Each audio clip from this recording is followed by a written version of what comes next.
Hello my dear student, welcome to my study channel अच्छे classes. जितने भी विद्यार्थी 2025 बोर्ड परीक्षा देने वाले हैं उनके लिए यह वीडियो 100% यूजफुल है, फायदेमंद वाली होने वाली है, क्योंकि इसका कोड देख लीजिए 825 ईडी है और यह गृह विज्ञान की वीडियो है जो कि 2025 में सीधे सीधे छप करके आने वाली है। तो प्यारे बच्चों, यदि आप भी 70 में 70 नंबर लाना चाहते हैं तो इस वीडियो में पूरे अंत तक बने रहिएगा और इसके सारे क्वेश्चन को तैयार करके चले जाइएगा। ठीक है प्यारे बच्चों, एक एक क्वेश्चन को चलिए हम लोग पढ़ लेते हैं। देखिए, आपका निर्देश जो है पढ़ने की कोई आवश्यकता नहीं है, निर्देश हर बच्चा जान गया है, परीक्षा देकर के आया है। तो चलिए अब बहुविकल्पी प्रश्न पर सीधे पहुंचते हैं। खंड अ बहुविकल्पी प्रश्न है और यह जो है 20 नंबर का है। पहला ही प्रश्न है कि आंखों की सुरक्षा के लिए कौन सा विटामिन आवश्यक है?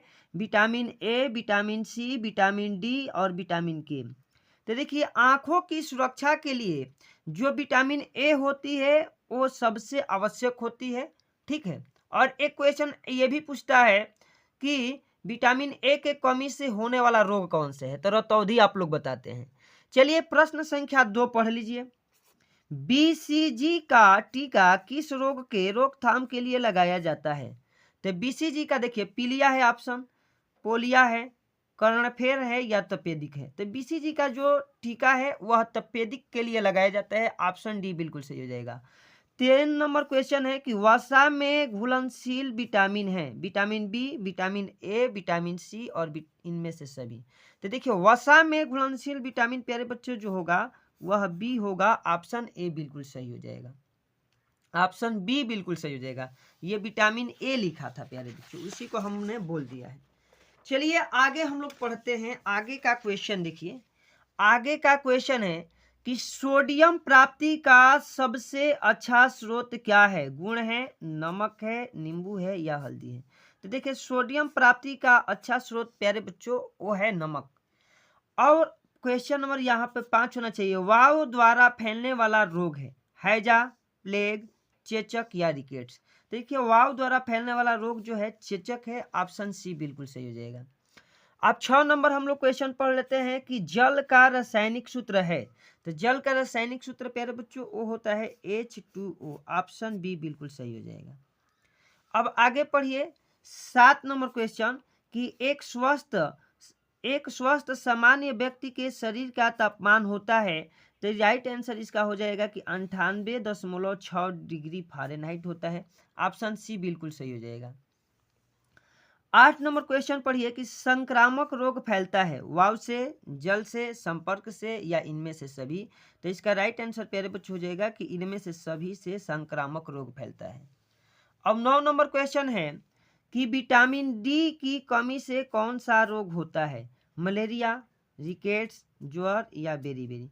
तो विटामिन डी के कमी से जो होता है प्यारे बच्चों वह रिकेट्स होता है। ऑप्शन बी बिल्कुल सही हो जाएगा। 10 नंबर क्वेश्चन है कि विश्व पर्यावरण दिवस कब मनाया जाता है? 5 जनवरी को, 5 मार्च को, 5 जून को या 5 जुलाई को? तो इसका राइट आंसर हो जाएगा कि 5 जून को मनाया जाता है। ऑप्शन सी बिल्कुल सही हो जाएगा। 11 नंबर क्वेश्चन है कि लौह तत्व की कमी से कौन सा रोग होता है? तो लौह तत्व की कमी से कौन सा रोग होता है प्यारे बच्चों? तो एनीमिया होता है। ऑप्शन सी बिल्कुल सही हो जाएगा। ऑप्शन सी बिल्कुल सही हो जाएगा। अब हम लोग आगे बढ़ते हैं। तो आगे हमारा क्वेश्चन संख्या है 12 कि विटामिन सी का सबसे अच्छा स्रोत क्या है या अच्छा स्रोत क्या है? तो विटामिन सी का अच्छा स्रोत प्यारे बच्चों खट्टे फल होता है। ऑप्शन डी बिल्कुल सही हो जाएगा। अब क्वेश्चन नंबर 13 पढ़िए कि नवजात शिशु 0 से 1 महीना का प्रति मिनट हृदय दर होता है। तो प्यारे बच्चों इसका राइट आंसर हो जाएगा कि 70 से लेकर के 190 के बीच में होता है। ऑप्शन ए बिल्कुल सही हो जाएगा। 14 नंबर क्वेश्चन है कि क्षय रोग किस जीवाणु द्वारा फैलता है? बेसिलस, अमीबा, वायरस या क्यूलेक्स? तो इसका राइट आंसर होना चाहिए वायरस। ठीक है, दिक्कत होगा आप लोग कमेंट करके बताइएगा। ऑप्शन बी ऑप्शन ये बी बिल्कुल यहाँ सही हो जाएगा। ए बी ऐसे यहाँ पे टाइप हो गया है, कोई बात नहीं, यहाँ तो होना चाहिए सी। चलिए, क्वास्कियोरकर रोग किसकी कमी से होता है? वसा के, खनिज लवण के, प्रोटीन से या इनमें से सभी से? तो देखिए, प्रोटीन के कमी से की ओर रोग होता है। ऑप्शन बी बिल्कुल सही हो जाएगा। अब 16 नंबर क्वेश्चन प्यारे बच्चों पढ़िए कि वसा 1 ग्राम वसा कितनी कैलोरी देता है?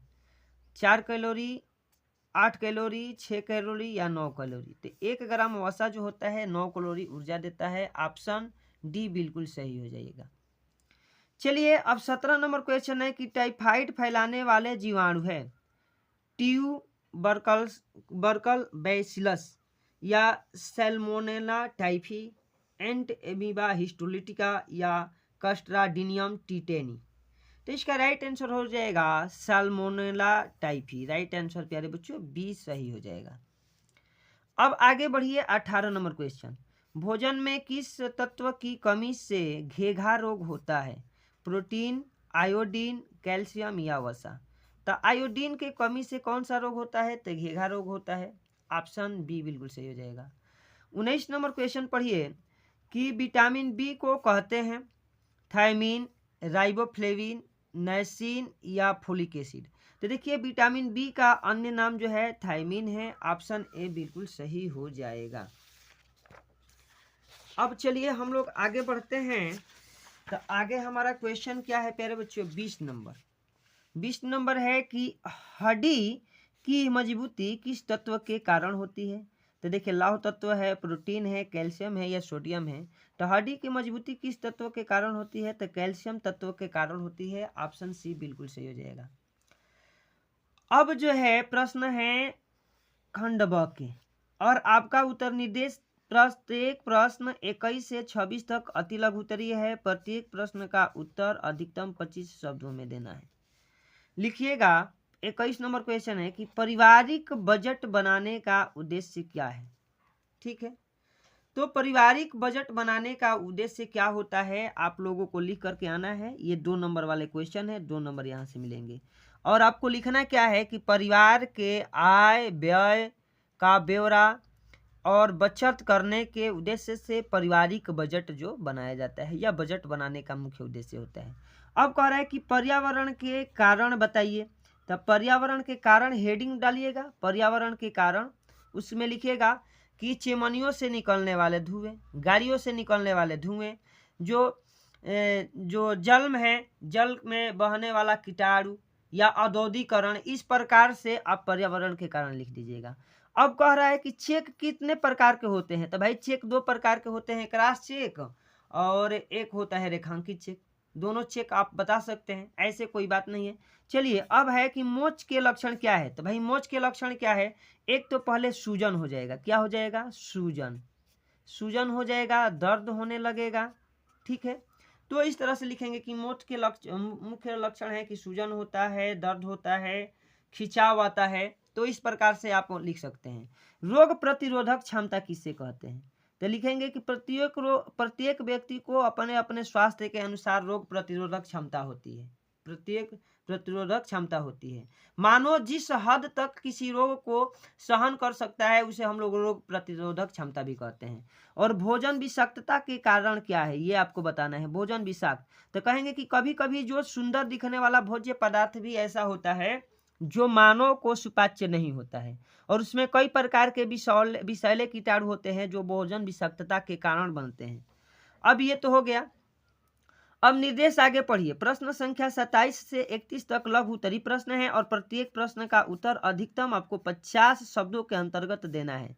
घर में सिलाई करने से क्या क्या लाभ है?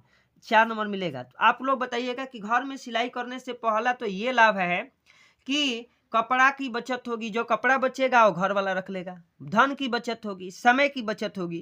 तो इस प्रकार से घर में सिलाई करने से आप लोग लाभ बता दीजिएगा। अब जल के कार्य लिखिए। तो जल का कार्य क्या है? जल जो है एक मानव जीवन के लिए अति महत्वपूर्ण जो है तत्व है या पदार्थ है। इसका प्रयोग हम लोग खाना बनाने के लिए, कपड़ा धोने के लिए, सिंचाई करने के लिए, वस्त्रों को साफ करने के लिए, और उद्योग में भी बहुत सारा जो है जल का प्रयोग होता है। तो इस तरह से आप लोग लिख कर आइएगा। 29 नंबर क्वेश्चन है प्यारे बच्चों, एक एक बात समझिए, बहुत इंपॉर्टेंट है। वृक्षारोपण से क्या लाभ है?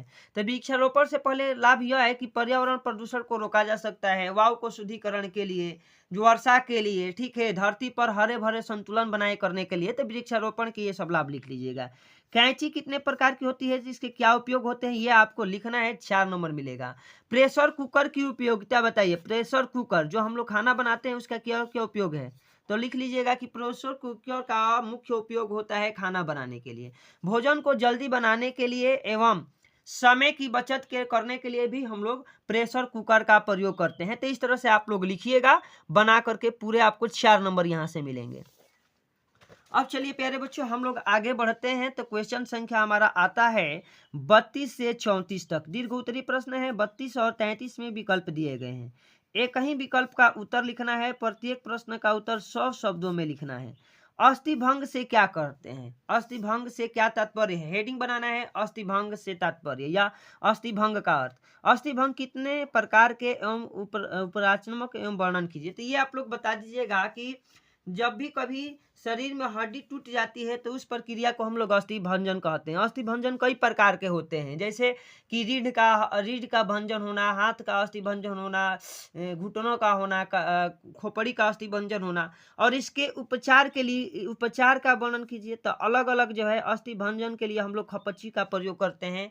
इस तरह से आप लोग वर्णन कर दीजिएगा और पूरे इसको 100 शब्दों में बना चढ़ा करके लिखिएगा। तो 2 और 4 इधर से आप लोग 6 नंबर प्राप्त कर जाएंगे। श्वसन तंत्र के मुख्य अंग कौन कौन से है, चित्र बनाइए, ये छोड़ देना है या कोई एक ही ना करिएगा। ऊपर वाला का आंसर लिखे हैं, तत्व वाला करके छोड़ना पड़ेगा।